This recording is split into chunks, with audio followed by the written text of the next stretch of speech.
છેલ્લા થોડા સમયથી ભારતીય જનતા પાર્ટીએ કરેલા કેટલાક કામોના કારણે આમ પણ જનતા નારાજ છે. બીજું, કોંગ્રેસના નેતાઓને ભારતીય જનતા પાર્ટીમાં લઈ લેવાથી ભાજપના જ કાર્યકર્તાઓ નારાજ છે. પરંતુ આજે હું એવી વાત કરવા જઈ રહ્યો છું જે છેલ્લા 30 વર્ષથી રાજ્યમાં રહેલી ભારતીય જનતા પાર્ટીની નીતિ અને તેમના દાવાઓ અને આંકડાઓની માયાજાળની પોલ છતી કરી દેશે. નમસ્કાર, આપ જોઈ રહ્યા છો નિષ્કર્ષ અને હું છું આપની સાથે નિશિત રાજ્યગુરુ.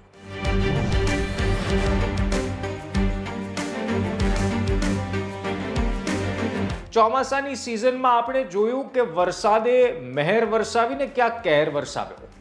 વડોદરા જેવા શહેરની હાલત બેહાલ કરી નાખી.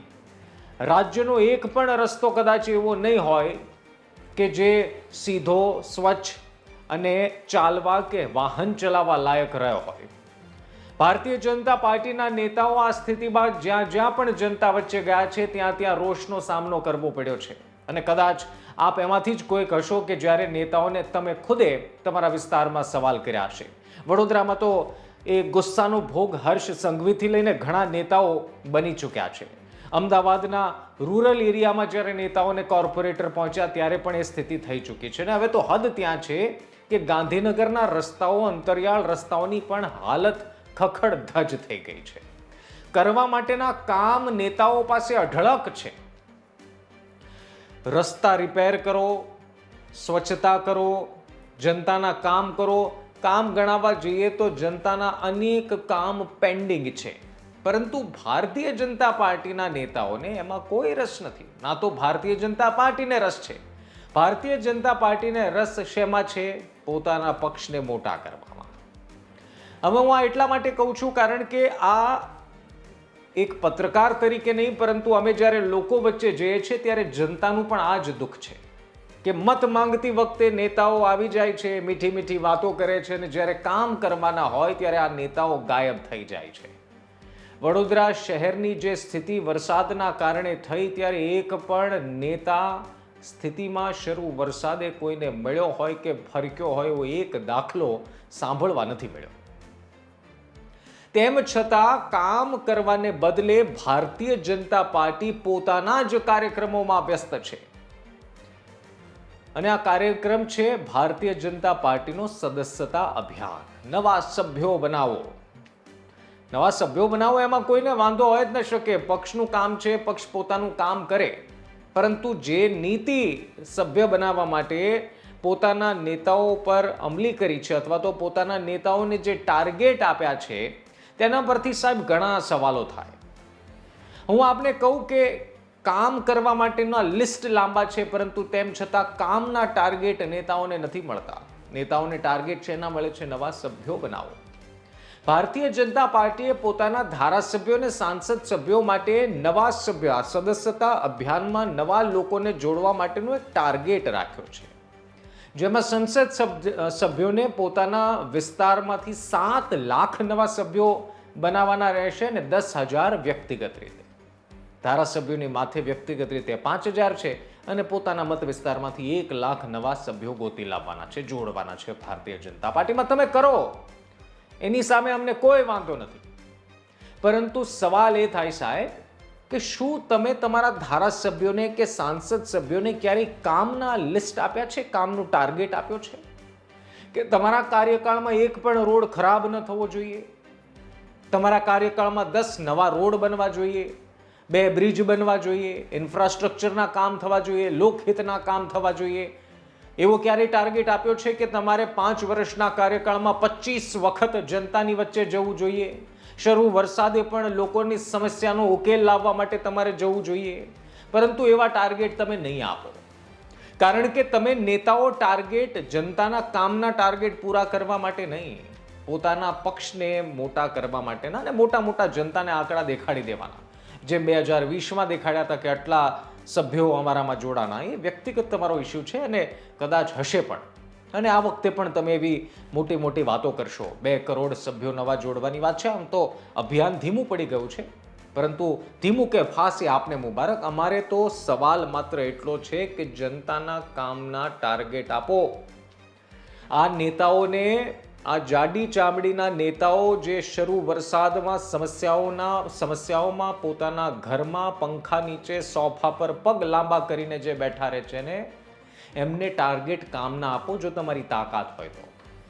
જો તમે સાચામાં જ એક વિશાળ પક્ષ તરીકે ઉભરવાની જે પ્રયાસ કરો છો તો એ ત્યારે જ શક્ય બનશે જ્યારે જનતા પણ તમારા પક્ષના નેતાઓ પર વિશ્વાસ કરશે. મત માંગતી વખતે તો ઢોલ નગારા વગાડી નીકળી પડો છો કે મત આપો મત આપો. જનતા જ્યારે મત આપી તમને જીતાડે ત્યારે ફરકવાનું પણ નહીં. અને હવે ગુસ્સો કહો કે ચિંતા કહો એ વાતની છે કે આ તમામ નેતાઓ જેના માથે ટાર્ગેટ છે, બધા ટાર્ગેટ પક્ષના પ્રેશરના કારણે પૂરા કરવા મથી રહ્યા છે. કોઈ ધારાસભ્યને 1 લાખનો જે ટાર્ગેટ આપ્યો છે, 1 લાખ સભ્યો પોતાના રેફરલ કોડ પર કઈ રીતના સાબિત કરી દેવો એની ગડમથલમાં પડ્યા છે. કોઈ સાંસદ સભ્ય 7 લાખ સભ્યો કરવાના પ્રયાસમાં છે. જનતાના કામના ટાર્ગેટ જે દિવસે આપતા થયા ને તે દિવસે આપ સમજો કે જનતા તમારું માન સન્માન ને તમને માનની નજરથી જોવાનું શરૂ કરી દેશે. પરંતુ ગત ચોમાસામાં એટલે કે આ ચોમાસામાં તમારા નેતાઓએ જે બીડું ઝડપ્યું છે કામ ન કરવાનું, એનાથી એક વાત તો સાબિત થાય છે કે તમે ભૂલી જાઓ છો તમારા વાયદાઓ. તમે ભૂલી જાઓ છો કે મત માંગતી વખતે તમે કઈ કઈ મીઠી વાતો કરી હતી. અને હું તો જનતાને અપીલ કરું છું, ક્યાં સુધી મૂર્ખ બનશો તમે? ક્યાં સુધી જનતાની નેતાની ભોળી વાતોમાં આવીને તમે મત આપી દેશો ને પછી ક્યાં સુધી, કેટલા વર્ષો સુધી એ વાતને ભૂલી જશો અને પછી તમને ખુદ યાદ નથી રહેતું જ્યારે તમે ખુદ પીડામાં હો. પ્રયાસ કરી જોજો. ક્યારેક તમને વ્યક્તિગત તમારી સમસ્યા હોય, વિસ્તારની સમસ્યા હોય, ક્યારેક તમારા વિસ્તારના સાંસદ સભ્યને, ધારાસભ્યને ફોન તો ઘુમેડજો, શું જવાબ આપે છે. આ વાત આપણે દર 5 વર્ષે આવતા લોકશાહીના પર્વમાં ભૂલી જઈએ છીએ અને પછી દોષનો ટોપલો આપણે કોઈને કોઈ ત્રીજી વ્યક્તિ પર ઢોળતા રહીએ છીએ. હું હજી આપને વિનંતી કરું છું કે જો તમારા વિસ્તારની સમસ્યા છે તો એ નેતાની જવાબદેહી છે, જવાબદારી છે કે તમારી સમસ્યાનો ઉકેલ લાવે. કોર્પોરેટરને, નગરસેવકને, ધારાસભ્યને, સાંસદ સભ્યને ફોન ઘુમેડો. ફોન કરીને પૂછો કે નવા સભ્ય બનાવવાના ટાર્ગેટ તો તમે અચીવ કરી લીધા, હાંસલ કરી લીધા. આ કામના ટાર્ગેટ કેદી હાથમાં ઉપાડવાના છો સાહેબ? જે દિવસે તમે આ ફોન કરતા થઈ ગયા તે દિવસે આ બધા જાડી ચામડીના નેતા સીધા ન થઈ જાય મને કહેજો. પરંતુ કરવું તો પડશે. અહીંયા બેઠા બેઠા, ચેનલ પર બેઠા બેઠા, યુટ્યુબમાં, ફેસબુકમાં પત્રકારો બૂમો પાડતા રહેશે. અમે અમારી જવાબદારી નિભાવતા રહીશું. પરંતુ આ જવાબદારીની સાથે તમારે પણ તમારી જવાબદારી નિભાવવાની છે. એ છે સવાલ પૂછવાની. જે દિવસે જનતા નેતાઓને મોઢે સવાલ પૂછતી થઈ ગઈને, પોતાનો સ્વાર્થ ભૂલીને, કામ કઢાવવાનું ભૂલીને, તે દિવસે આ બધા જ નેતાઓ એક લાઇનમાં જો ફળફળાટ કામ કરે છે કે નહીં, પરંતુ એ કરવું પડશે. ભારતીય જનતા પાર્ટી પોતાના પક્ષને મોટા કરવા માટે જે કંઈ પણ પ્રયાસ કરે એમને મુબારક છે, એમનો પક્ષનો આંતરિક વિષય છે. પરંતુ બળતરા એ વાતની છે સાહેબ કે તમે જેમ છે ને નવા સભ્યો બનાવવાના ટાર્ગેટ આપો છો ને, એમ કામ પૂરા કરવાના પણ ટાર્ગેટ આપો. તમારી ગ્રાન્ટના, તમને ધારાસભ્યોને, સાંસદને મળતી લાખો કરોડોની ગ્રાન્ટ જનતા પાછળ વાપરીને હર 6 મહિને હિસાબ આપવાનો ટાર્ગેટ આપો. એકને એક રોડ 10 વખત તમારા વિસ્તારમાં કેમ બને છે તૂટીને, એનું કારણવાળો ટાર્ગેટ આપો. ટાર્ગેટ એ આપો. પહેલાં સભ્ય બનાવો, એનો અમને કોઈ વાંધો ન હોય. અને કોને શું કામ વાંધો હોય? જેને ભારતીય જનતા પાર્ટીમાં જોડાવવું હોય, જેને કોઈ પણ પક્ષમાં જોડાવવું હોય, એ મુક્ત છે, એમનો સ્વતંત્ર વિષય છે ને એ સ્વતંત્રતા આપેલી છે આપણા દેશે.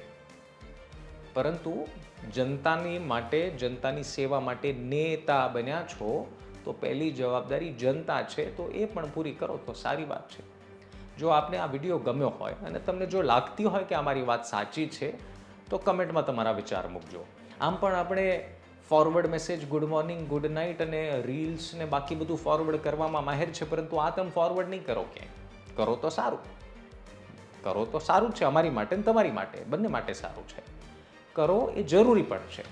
આશા રાખું છું તમને આ વિડીયો ગમ્યો હોય તો કમેન્ટ જરૂર કરજો, લાઈક કરજો, શેર કરજો, જેમ હું પહેલાં કહું છું એમ. ફરી મળીશું આવા જ એક વિષય સાથે સોમવારે. ત્યાં સુધી મને એટલે કે નિશ્ચિતને આપો રજા. નમસ્કાર.